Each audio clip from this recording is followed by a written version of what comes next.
हर इंसान कभी न कभी तनावपूर्ण समय या उदासी महसूस करता है। यह आमतौर पर जीवन की किसी घटना से जुड़ा होता है, जैसे कि लंबे समय तक काम करना या किसी दुखद परिस्थिति का सामना करना। लेकिन इस तरह की उदासी अक्सर समय के साथ दूर हो जाती है। अगर यह उदासी 2 हफ्ते से ज्यादा समय तक बनी रहे, या अगर आप ये समझ ही नहीं पा रहे हो कि आपको बुरा क्यों लग रहा है, तो ये संकेत हो सकता है कि आप डिप्रेशन से जूझ रहे हैं। इसके अलावा कुछ शारीरिक बीमारियां भी ऐसी होती हैं जो उदासी जैसी भावनाएं पैदा कर सकती हैं, जैसे थायराइड विकार, शरीर में विटामिन D3 की कमी या एंजाइटी, चिंता। इसलिए यह बहुत जरूरी है कि आप किसी योग्य डॉक्टर से पेशेवर सलाह लें, ताकि सही ढंग से यह तय किया जा सके कि आपको वास्तव में डिप्रेशन है या कोई अन्य समस्या। याद रखिए कि उदासी एक सामान्य और मान्य मानवीय भावना है। हर कोई जो उदास होता है उसे जरूरी नहीं कि डिप्रेशन हो। जब आप सिर्फ उदास होते हैं तब कोई आपको हंसा सकता है, आप कोई पसंदीदा गाना सुनकर या कोई पसंदीदा काम करके बेहतर महसूस कर सकते हैं। लेकिन जब आप डिप्रेशन में होते हैं तो वे चीजें भी जो कभी आपको खुशी देती थीं, अब उसमें भी आपको आनंद नहीं आता। डिप्रेशन जीवन के सबसे खुशहाल समय में भी हो सकता है, क्योंकि इसका बाहरी घटनाओं से कोई सीधा संबंध नहीं होता।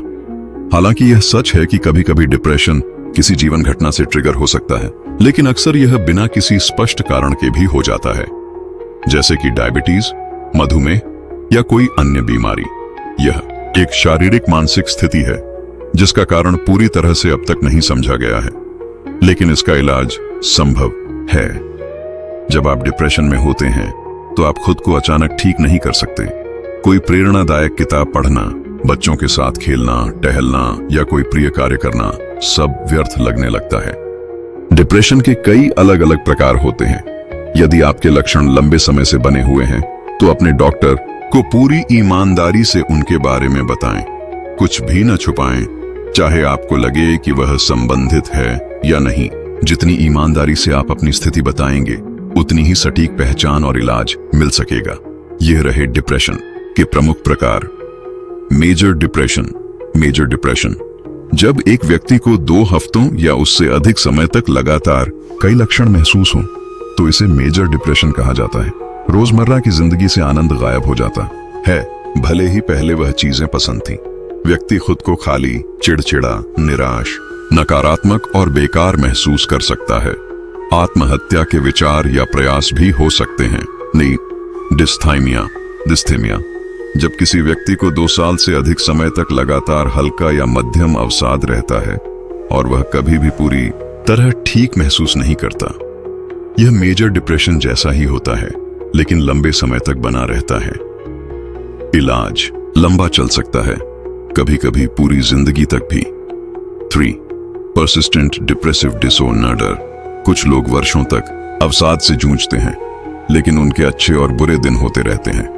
यह बाइपोलर डिसऑर्डर से अलग होता है, क्योंकि इसमें मैनिक अत्यधिक खुशी वाले दौर नहीं होते।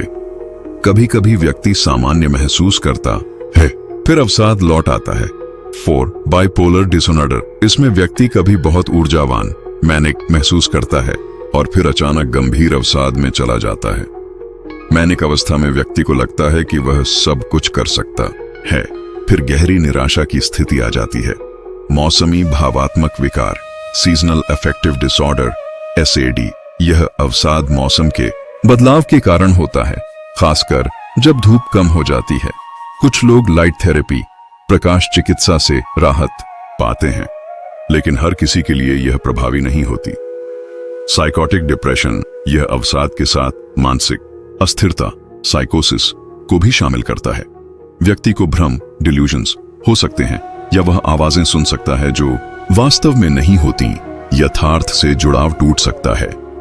प्रसवोत्तर अवसाद, पोस्टपार्टम डिप्रेशन, कुछ महिलाओं को बच्चे के जन्म के बाद यह अवसाद हो सकता है। यह हार्मोनल असंतुलन की वजह से होता है।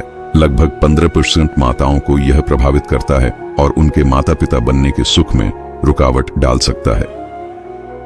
प्रीमेंस्ट्रुअल डिस्फोरिक डिसऑर्डर, PMDD, कुछ महिलाओं को मासिक धर्म से पहले अवसाद जैसी गंभीर स्थिति का सामना करना पड़ता है। यह सिर्फ पीरियड्स से पहले का मूड स्विंग नहीं होता, बल्कि गंभीर मानसिक स्थिति होती है। इलाज की आवश्यकता होती है ताकि स्थिति और न बिगड़े। परिस्थिति जन्य अवसाद, सिचुएशनल डिप्रेशन, जब किसी प्रिय की मृत्यु, नौकरी छूटना या अन्य बड़ी जीवन घटनाएं व्यक्ति को डिप्रेशन में धकेल देती है। अधिकतर लोग इससे बाहर आ जाते हैं, लेकिन कुछ को बाहर निकलने के लिए पेशेवर मदद की जरूरत पड़ती है। अन्य बीमारियों के साथ होने वाला अवसाद, कोमॉर्बिडिटीज। कभी कभी कुछ दवाएं, मादक पदार्थ या गंभीर शारीरिक बीमारियां डिप्रेशन को जन्म देती हैं। मस्तिष्क में बदलाव के कारण डिप्रेशन के लक्षण उत्पन्न होते हैं। सही इलाज न मिलने पर यह स्थिति और बिगड़ सकती है। इन सभी प्रकार के डिप्रेशन की पहचान और इलाज एक योग्य डॉक्टर द्वारा ही किया जाना चाहिए। अगले अध्याय में हम जानेंगे डिप्रेशन के कारण, संकेत और लक्षण।